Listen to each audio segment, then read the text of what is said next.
I wanted to tell you give you a little bit of extra insight into Jamie Hyneman, my partner on the show.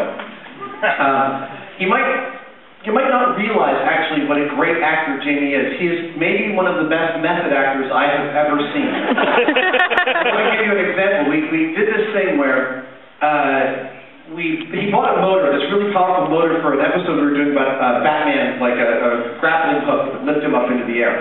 And he found this company himself, and we wanted to film him calling them up on the phone. So we said, Jamie, we're going to go into your office, you're going to pretend to have a phone call with them. And Jamie goes, okay. So he sets up on the phone, and they say, okay, go. So he picks up the phone, and he looks up a fake number, and he dials it. He says, hello?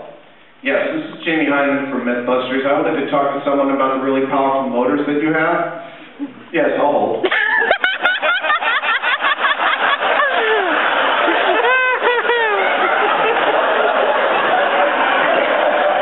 Yes, hi, I wanted to ask you about that. He's like, he's pure intention. And then there's the way he's unintentionally funny, which is, you know, we have this rule on the show that if Jamie laughs, it makes the final cut because it's so rare. But the most unintentionally funny he's been won't make it on screen, and I'm going to tell you about it. I read all the blogs, the Reddits, the digs, the Perez Hilton. I love all that shit. And I read this interview with Billy Bob Thornton before the interview where he was such an asshole.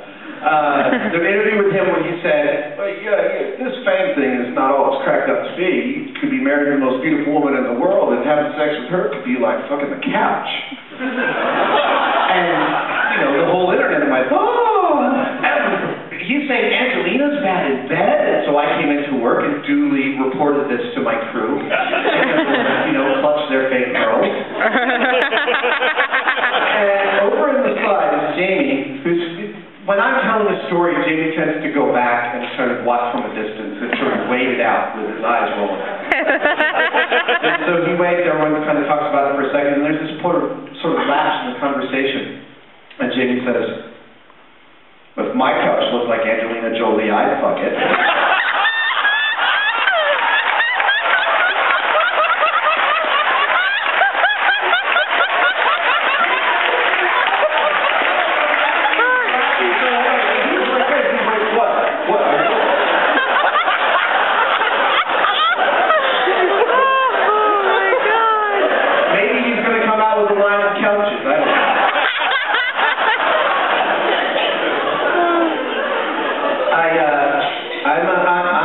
My name is Adam Savage, and I'm a geek. My name is Adam Savage, and I'm a geek. Hi, Adam. Yes, I do want to make an admission to you that I married outside the clan.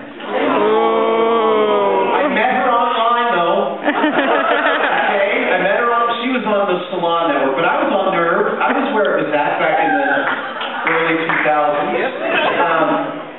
But there are some differences, like we're driving to work the other day and I see this guy riding up alongside our car on a recumbent bicycle. And now I've loved recumbent bicycles ever since Christopher Walken rode to work on one in the movie Brainstorm. Remember Brainstorm? And I've always wanted one, so every time I see one I have this little like, oh look at that, it's so cool. And my wife goes, check out the Please Don't Sleep With Me idiot on the fucked up bike.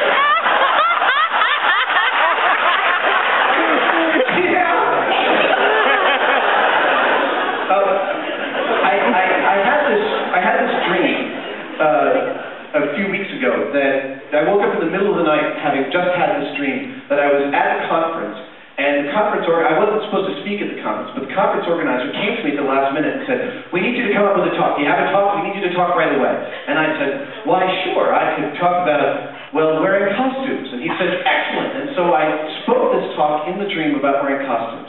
And then I finished the talk, and I thought it went over really well, and I woke up with this talk fully fleshed in my head. And I kind of debated whether or not to write it down.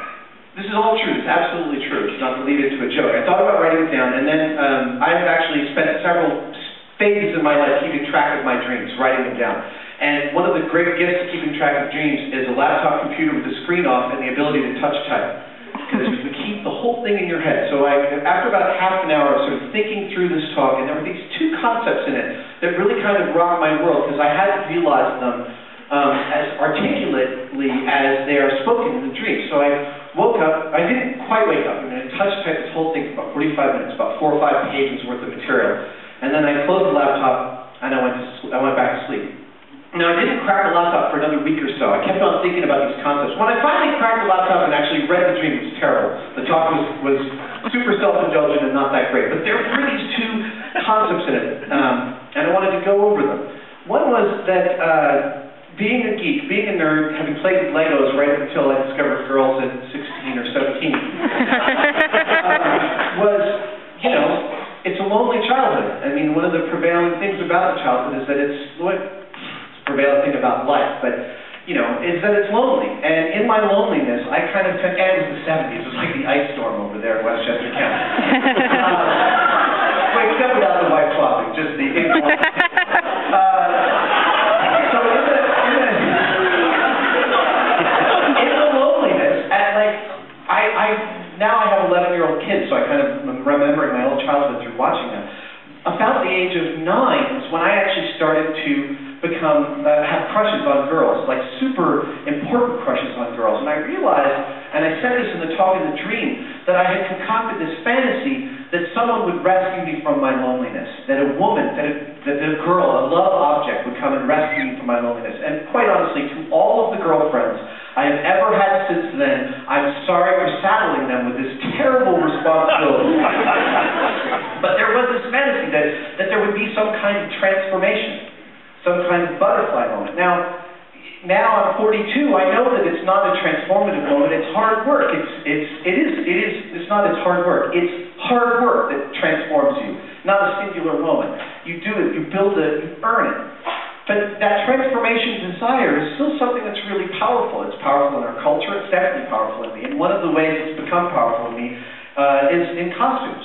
I love wearing costumes. So, oh wait, can I have the clicker?